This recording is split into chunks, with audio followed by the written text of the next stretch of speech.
A female fighter pilot they tried to sideline. A NORAD emergency no one else could solve. Stay to the end because when they finally radio, "Viper, we need you," Olivia James has to choose between her career and a decision that could rewrite who gets to own the sky. Olivia James grew up under crowded skies. Her town sat under a major flight corridor. Other kids watched cartoons. She watched contrails. White scars dragged across blue engines humming over the fields like distant thunder. Her father called it background noise. To her, it sounded like destiny. She learned tools before she learned makeup. Saturdays, while her friends experimented with eyeliner, she held flashlights over her dad's toolbox. He showed her what a seized bolt looked like, what worn bearings smelled like, how metal could be stubborn and still obey careful hands. When she said she wanted to fly, he didn't laugh. He just wiped grease on a rag and said, "Then you'd better learn what keeps a bird in the sky when everything else is trying to drag it down." At the academy, the air tasted different. Jet fuel, hot concrete, ego. In the classroom, she sat front row, spine straight, notes neat. On the flight line, she was the only woman in her section. It didn't take long for the comments to start. "Wing Barbie. Public affairs in the wrong building. My future diversity trainer." They thought she couldn't hear through her helmet. She could. She just learned to fly quieter than their jokes. Her call sign came from a bad landing. Crosswind, wet runway, instructor in the backseat surly and hungover. She flared a fraction late, bounced once, twice, then caught it, corrected, planted the jet, and rolled out straight. When they watched the footage later in the ready room, one of the guys snorted. She struck like a snake. Ugly at first, then suddenly accurate. Another said, "More like a pet snake someone shouldn't have bought." "Viper," the instructor said. "Fine, let's see if she earns it." They said it with smirks. She wrote it in small block letters inside her helmet. Viper. The flying came naturally. The politics didn't. Instructors pushed her harder. When she pulled 7Gs clean, they said, "Do it again." When she nailed instruments, they said, "You're better with a computer than you are with a jet." When she outscored half the class in tactics, they said, "Maybe you studied too much." Flying is instinct, so she built new instincts. Emergency procedures until she could recite them in her sleep. Threat matrices until she saw radar cones when she closed her eyes. Checklists until her hands knew where every switch lived without help. But the rumors stuck. She's book smart. She freezes when it's messy. She doesn't belong in the cockpit for the real stuff. Graduation day brought her assignment. A NORAD-linked air defense wing in the far north. Cold, long nights, long-range radar, and quiet scrambles that almost always ended with, "Bogey is just a lost civilian RTB. The kind of place you send people you don't fully trust, or people you can't afford to lose." On her first day, the operations group commander didn't bother to hide his doubt. "You're here because the numbers say you're qualified," he said, fingers tapping the manila folder with her file. "The numbers don't fly the jet, you do. Don't make me regret this, Lieutenant." On the squadron whiteboard, names and call signs filled the grid. Top row, the real shooters. Bottom row, standby training, instructor rides. Her name sat at the bottom. Olivia James, Viper. Training only. They didn't even give her a real alert rotation. Days passed in a blur of simulators, weather briefs, and maintenance walkarounds for jets she never actually took to supersonic. She watched other pilots scramble on real calls, their helmets under their arms, their laughter sharp with adrenaline. She stood by the coffee pot and pretended it didn't hurt. One evening, the squadron held a peer review board, a polite name for judgment. Pilots sat around a table, rating each other for future lead positions. Olivia wasn't invited in. She heard their voices through the door anyway. She's precise, sure. Yeah, but she flies like the syllabus is still stapled to her knee. You really want her running lead when the radios blow up and the picture is fuzzy? She's not wrong for the Air Force. She's just not a frontline cockpit type. Frontline cockpit type. The phrase stuck like a splinter. Later that night, the squadron commander called her into his office. "Look," he said, tone almost gentle, "you're good. No one's saying you're not. But some people are wired for the seat. Some are wired for planning. That's not an insult. We're thinking of recommending you for a staff slot, or maybe UAV command. That's still flying, just different, less invisible." Her chest felt hollow. Her voice came out steady. So you're saying I don't belong in the cockpit? His jaw tightened. I'm saying we need to put people where they're best used. She walked out before she said something she'd regret. The ready room was empty now. Night crew on duty, day crew at home. The hallway lights flickered to low power. The base settled into the slow heartbeat of midnight operations. Then the siren started. Not the routine alert buzzer. The other one, the one they'd only heard in exercises, a rising wail. Then the PA system snapped alive. All personnel, report to duty stations. This is not a drill. Olivia froze halfway down the hall. The floor seemed to tilt beneath her boots as the base suddenly came awake. And for the first time in her career, the sky above her was in trouble. And she'd just been told she didn't belong in it. If stories about underestimated female fighter pilots and real NORAD-style air defense keep you hooked, smash like, hit subscribe, and comment Viper belongs, so YouTube knows you want part 2 of Olivia's story. The ops center at night felt different, quieter, colder, more serious. Screens painted everyone in pale green light. Voices stayed clipped as if sound alone might break something. When Olivia rushed in after the base-wide alarm, the squadron duty officer frowned. James, you're not on this rotation. She ignored the sting and looked at the main radar scope. A new symbol pulsed at the edge of the monitored airspace. No transponder, no ID, no flight plan. Too fast for a lost civilian, too deliberate for weather. It might be a glitch, someone muttered. But the track didn't behave like a glitch. It hovered, drifted, then snapped into a precise heading that cut toward a seam between 2 radar coverage zones. The kind of seam only someone familiar with NORAD defenses would know. That's intentional, Olivia said. The room didn't answer, but heads turned. Civilian ATC reported nothing in the area. Ghost and Rhino, the 2 pilots on alert, launched and swept the zone. Their radars found nothing. Still clean, Ghost radioed.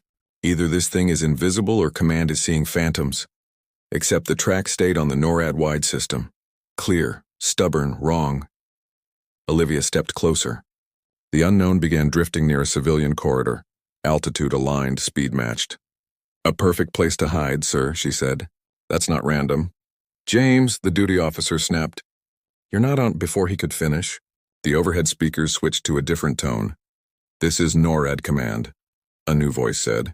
Sector, your bogey is real. Multiple sites confirm partial returns. We need every available interceptor airborne. Every available interceptor. The duty officer stiffened. Your roster shows an additional profile-rated pilot. NORAD continued. Call sign Viper, why isn't she in the air? Olivia felt the air thicken. She's still in training rotation, the duty officer said. Concerns noted, NORAD cut in. Her aircraft has the only sensor suite that can burn through this. Launch her. Silence fell like a slammed door. The duty officer turned to Olivia. If you screw this up, people get hurt. She lifted her helmet. Understood. The ramp was freezing. Her jet waited under floodlights like a crouched animal. She climbed in, hands steady, breathing sharp. Engines roared alive. Systems warmed. As she taxied, the same NORAD voice came through her comms. Viper, we're feeding you full composite data. Think like a hunter. Find the track Ghost and Rhino can't see. She lined up on the runway. The cold made the sky blacker than usual. Viper, NORAD said. We need you up now. She pushed the throttles. The jet leapt forward. Wheels lifted. The sky swallowed her whole, then a chime. Amber caution light. Primary ESA degraded, not dead. Not healthy. Barely enough to find Ghost in the polar dark. Viper status? Her controller asked. She hesitated, but only for a heartbeat. Primary radar degraded, she said. Secondary and IRST fully functional. NORAD responded instantly. Stay on mission. Use what you've got. Above the clouds, stars cut sharp lines across the sky. Ghost and Rhino swept somewhere below, still blind. The unknown track flickered on her composite feed. Jumping, drifting, hiding in the seams of the network. She shifted her radar modes. Nothing clear. Then IR picked something, just a shape where heat should be. A cold aircraft hiding between 2 civilian jets. I've got it, she whispered. IR contact. Silent dark matching traffic, NORAD sharpened. Viper intercept. Maintain separation. Row hold fire. She rolled toward the black void between the airliners. And just as she closed to the first real range, her threat receiver screamed. A radar lock. Behind her, someone else was in the sky. Someone hunting the hunter. If Olivia being hunted mid-intercept just spiked your pulse, hit like, subscribe, and comment part 3 now so this story reaches more aviation fans. The lock tone drilled into Olivia's skull. Sharp, narrow, unmistakably hostile. Viper, say again, NORAD demanded. New contact behind me. High, fire control radar. Someone's painting me. Ghost's voice jumped in, tense.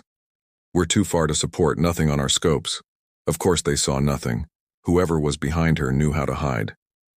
Her degraded radar flickered, then gave the faintest echo, a small, fast object closing from above. Too thin for a traditional fighter, too clean for a civilian. A shadow behind the shadow. Possible low observable escort, she said. Probably guarding the primary. It made sense. The silent aircraft ahead hid inside civilian lanes. The escort stalked anyone who got too close. Viper, you are authorized to maneuver defensively, NORAD said, while maintaining contact with the primary. Do not lose it. They wanted her to dodge bullets while holding onto a ghost. She rolled slightly, bleeding speed, shifting geometry. The radar spike adjusted instantly. Whoever was behind her was good and patient. The primary ahead dipped lower, toward the coastline's critical infrastructure.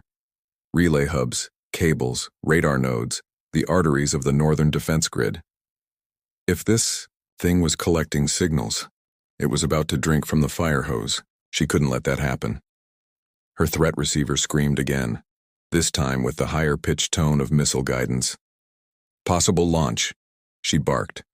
She didn't wait for permission. She broke hard into a climbing turn, dumping chaff, dragging the lock across the sky. Vision tunneled gray. The jet groaned. Come on. Hold. Then the missile tone dropped. Ghost broke in. We saw an IR plume, high and small. We're spiking him back. The escort's radar blinked, came back weaker. They weren't expecting resistance. They thought she'd retreat or die. The primary aircraft continued its glide, wings steady, indifferent. Command, she said. Primary is heading directly over your relay site. Intent starting to look hostile. Stand by. She almost laughed. Stand by while the intruder drank half the defense grid's secrets. Her fuel ticked downward. She was on an invisible clock. Command? If I stay too long, I won't have reserves to get home. Tanker inbound, but too far, NORAD said. You'll need to manage your own time. Meaning, solve this before you run dry. The black aircraft ahead rolled slightly, revealing its belly, a strange geometry, almost organic. No lights, no markings, no strobes, just a dark shape absorbing starlight. Ghost Rhino, she said. Try to scare the escort, I'll stay on primary. They're still too far, Rhino replied. We're pushing max. The relay site glowed on her display, right beneath the intruder's projected path. She thought again of the board that said she wasn't frontline cockpit type, of her commander who said she'd be better behind a desk, of every time someone asked if she really wanted this job, and of her father saying, sometimes you don't get perfect tools. You still fix the damn thing. She positioned herself for a close intercept. Lights on. Wing rock. Clear signals. No response. No deviation. Its escort returned with another aggressive spike, almost daring her to escalate. Command, she said evenly. This aircraft is going to overfly your relay. If that's hostile intent, I need clarity. Now. NORAD's voice dropped hard. Viper, your priority is to prevent interference. Minimize risk to civilians. Use your judgment. Not weapons free. Not do nothing. Just her and the knife's edge. The intruder crossed the relay's outer ring. Its belly glinted faintly. Something opened underneath. Command, she warned. Decide fast. Because if you don't... The escort's lock surged into full aggression. She was out of time, and both threats were now poised to strike. NORAD finally responded, each syllable carved from pressure. Viper, ROE update. You are cleared to take actions necessary to prevent interference with the relay site. Avoid civilian risk. Repeat. Avoid civilian risk. Not weapons free, not prohibitive, the worst kind of middle ground. She slid higher, positioning herself so a potential shot wouldn't risk traffic. The unknown aircraft ahead stayed perfectly composed, its silhouette unnaturally smooth, as if it were carved from shadow. The escort behind her tightened its lock. The threat tone crawled across her skin. "Ghost Rhino," she called. "Harass the guy on my 6. I need breathing room." "We're pushing," Ghost replied. "Hold it together." The relay site lay beneath them, bundles of buried fiber, antennas disguised as harmless metal sheds. A nerve center pretending to be nobody. The unknown aircraft dipped, not a dive, a calculated angle, just enough to pass above the site and drink in every signal pumping through it. "Command," she said. "This is hostile behavior." "Viper, proceed with graduated response," NORAD instructed. "Warning first, minimal damage if needed." So she did. She flashed her landing lights, an international signal. Nothing. She rolled past the target's wing at a safe distance, rocking aggressively. Nothing. The escort behind her surged, radar spike sharpening. Her threat receiver whined its readiness. Olivia inhaled once. Slow. Centered. "Command," she said. "I'm taking a wing shot. Force a diversion. Not a kill. High risk," the wing controller warned. "High risk is better than losing your entire northern grid." No one answered, which meant, do it.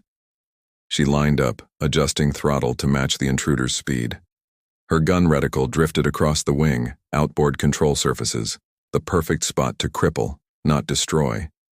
She waited for wind drift to settle, then squeezed. The cannon barked in short, violent bursts. Tracers carved orange scars through the night. Most vanished into the void, but a few bit metal. Her IR display flared, a bloom of sudden heat along the enemy's wing.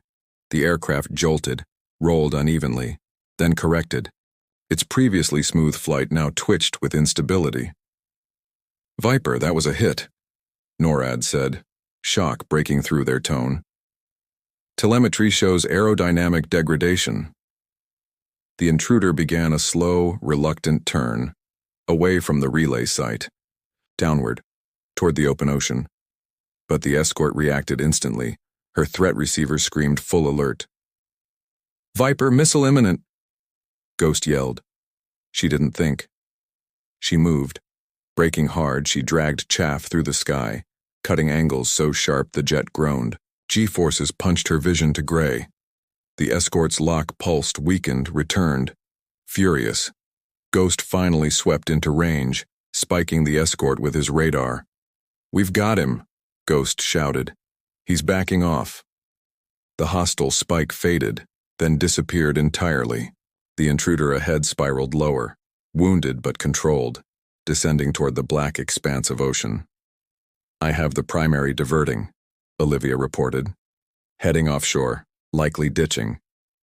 But as she watched the damaged aircraft limp into the darkness, her fuel warned, "Minimum."